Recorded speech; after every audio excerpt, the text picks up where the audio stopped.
Assalamualaikum warahmatullahi wabarakatuh.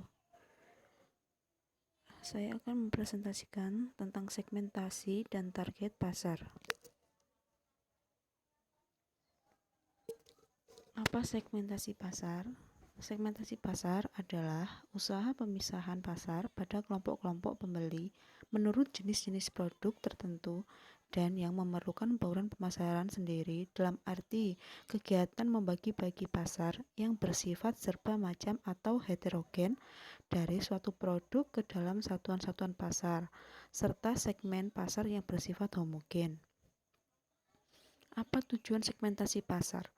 Tujuan segmentasi pasar adalah untuk menghemat usaha-usaha pemasaran dengan menitik beratkan kepada pembeli yang berminat tinggi untuk membeli.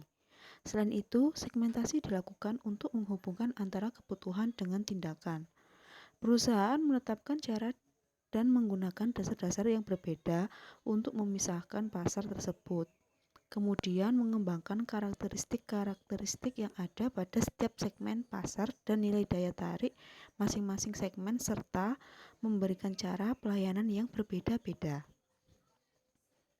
Apa manfaat segmentasi pasar? Yang pertama, dapat membedakan adanya segmen-segmen pasar. 2. Mengetahui sifat-sifat atau daya tarik masing-masing segmen. Ketiga, mengidentifikasi dan menyalurkan uang dan usaha ke pasar atau segmen yang potensinya paling besar. 4. Dapat mengembangkan produk yang tepat yang dapat memenuhi permintaan pasar. Kelima, menyesuaikan harga, saluran distribusi, dan periklanan bagi masing-masing target pasar dengan efisien. 6. Menentukan cara-cara promosi yang paling efektif bagi perusahaan. 7. Memilih media advertensi yang lebih baik ke berbagai macam media. 8. Mengatur waktu sebaik-baiknya dalam usaha promosi. Dan yang kesembilan, memenuhi kebutuhan dan keinginan atau memberi pelayanan konsumen dengan lebih baik. Apa strategi segmentasi pasar itu? Yang pertama, ada konsentrasi segmen tunggal. Kedua, produk tunggal dan pasar tunggal. Perusahaan memilih satu segmen dan memusatkan usaha pemasaran hanya pada satu pelanggan saja. Strategi ini ditempuh oleh perusahaan yang tidak berhasil melayani kelompok pembeli yang paling menguntungkan. Yang kedua, ada spesialisasi yang selektif. Produk ganda, produk pasar ganda tidak saling berhubungan. Perusahaan memilih sejumlah segmen masing-masing menarik dan sesuai dengan tujuan dan sumber daya perusahaan. Ketiga, spesialisasi produk. Produk tunggal, pasar ganda, perusahaan mengkonsentrasikan diri untuk membuat produk tertentu yang dijual kepada beberapa segmen. Melalui strategi ini, perusahaan membangun reputasi yang kuat dalam area produk yang spesifik. Keempat, ada strategi spesialisasi pasar, yaitu produk ganda, pasar tunggal. Perusahaan memusatkan diri untuk melayani berbagai kebutuhan dari konsumen tertentu. Kelima, cakupan pasar menyeluruh, yaitu pasar ganda dan pasar tunggal. Perusahaan mencoba untuk melayani semua kelompok konsumen dengan semua produk yang mungkin dibutuhkan. Keempat, pemesanan besar. Dalam hal ini, perusahaan memproduksi produk dalam jumlah besar, namun masing-masing disesuaikan dengan spesifikasi pesanan konsumen bahkan dengan komponen utama yang berbeda. Nah, di sini ada tabel variabel yang digunakan dalam segmentasi pasar. Yang pertama, geografi, yang meliputi wilayah, ukuran kota, kepadatan, dan iklim. Yang kedua ada demografi, yang meliputi umur. Keempat ada psikografis, yang meliputi kelas sosial, gaya hidup, kepribadian. Dan yang terakhir pada perilaku, yang meliputi kesempatan penggunaan, manfaat yang dicari, tempat pemakaian. Segmentasi a priori dan post hoc. Segmentasi a priori mengacu pada teknik segmentasi yang didasarkan pada konvensional dan bukan pada riset pasar. Pemasar mengelompokkan konsumen berdasarkan kriteria yang telah digunakan sebelumnya, seperti demografi, perilaku, psikografi, geografi. Misalnya, pemasar pertama-tama memilih variabel segmentasi seperti usia atau penghasilan, dan mengklarifikasikan konsumen berdasarkan variabel-variabel tersebut. Teknik ini kontra dengan segmentasi post hoc, di mana setelah data konsumen yang dapat dianalisis, segmen kemudian dipilih berdasarkan keamanan dan perbedaan yang terbentuk. Yang kedua, segmentasi post hoc dilakukan setelah Anda melakukan kegiatan pemasaran dan ditujukan untuk melihat kelompok-kelompok responden. Nah, di sini ada syarat-syarat segmentasi yang efektif. Syarat tersebut yaitu pertama, dapat diukur yaitu besar dan daya beli setiap segmen harus dapat diukur dengan tingkat tertentu. Artinya bahwa pengelompokan besar hendaknya tidak terlalu luas dan jangan terlalu sempit. Yang kedua, dapat dicapai. Seberapa jauh segmen dapat dijangkau dan dilayani dengan efektif dalam arti bahwa secara wajar mereka akan mempunyai respon tertentu jika mendapat perlakuan pemasaran tertentu pula. Yang ketiga, dapat dibedakan.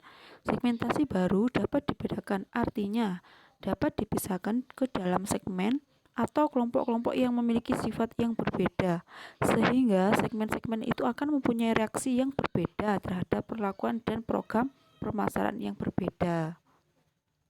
Yang keempat, besarnya atau jumlahnya haruslah cukup berarti.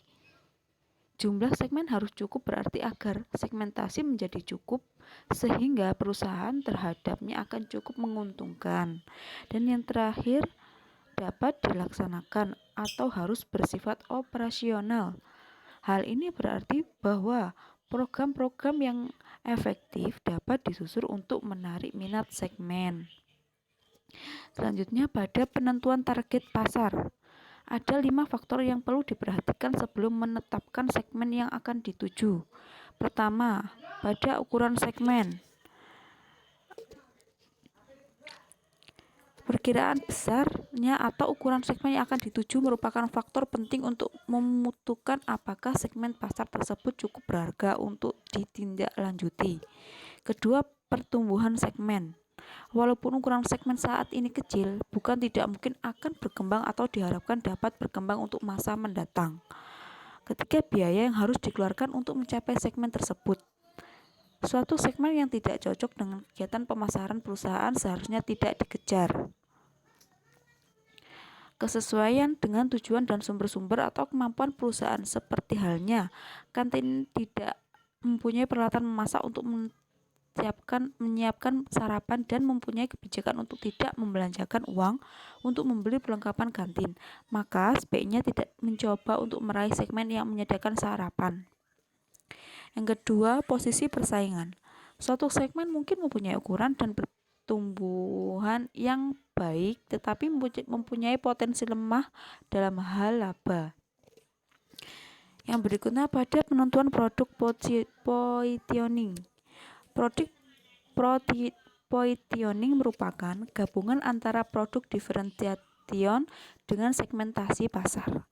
Dengan mengadakan perubahan penting pada barang yang meliputi aspek pembukuan, harga, merek, promosi, dan sebagainya. Jadi, sebelum membahas penempatan posisi produk, akan ditinjau tentang pembedaan produk terlebih dahulu. Pembedaan produk. Yang dimaksud dengan produk differentiation adalah kegiatan untuk mendesain seperangkat perbedaan yang berarti untuk membedakan produk perusahaan dengan produk pesaing. Terdapat 4 cara dasar untuk membedakan produk, yaitu lebih baik, lebih baru, lebih cepat, dan lebih murah. Yang berikutnya, pada penentuan posisi produk. Penentuan posisi produk yaitu suatu strategi manajemen yang menggunakan atau kumpulan melalui riset dan segmentasi untuk menciptakan suatu kesan terhadap produk sesuai dengan keinginan pasar yang dituju. Ada dua macam untuk strategi product positioning, yaitu pertama, pada penentuan kembali posisi produk, yaitu perubahan beralih ke segmen lain apabila produk sudah tidak menguntungkan lagi.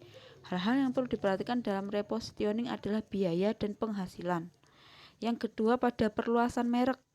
Perusahaan menambah merek baru pada segmen yang lama. Misalnya, contoh Pizza Hut memberikan penawaran baru yaitu bagi para vegetarian dengan topping tanpa daging. Yang selanjutnya, pada variabel dasar penentuan posisi produk. Ada 7 variabel yang dapat dipakai sebagai dasar penentuan posisi produk. Yang pertama, pada atribut atau atribut positioning. Nikon zoom 300 HD dikenal sebagai kamera otomatis fokus dengan zoom 35 mm yang paling kecil. Kedua, manfaat atau benefit positioning. Kamera Nikon Light Touch memungkinkan gambar standar dan panorama ada dalam roll film yang sama. Ketiga, penggunaan atau penerapan. Bali merupakan kota wisata di Indonesia karena banyak objek wisata dengan daya tariknya yang khas. Yang keempat, pengguna. Merek Fuji digunakan oleh berbagai lapisan masyarakat mulai dari para amatir sampai profesional. Yang berikutnya, pada pesaing, kompetitor positioning. Pepsi terlibat persaingan periklanan dengan Jockey. Terima kasih atas presentasi yang saya berikan. Apabila ada salah kata, mohon maaf sebesar-besarnya. Wassalamualaikum warahmatullahi wabarakatuh.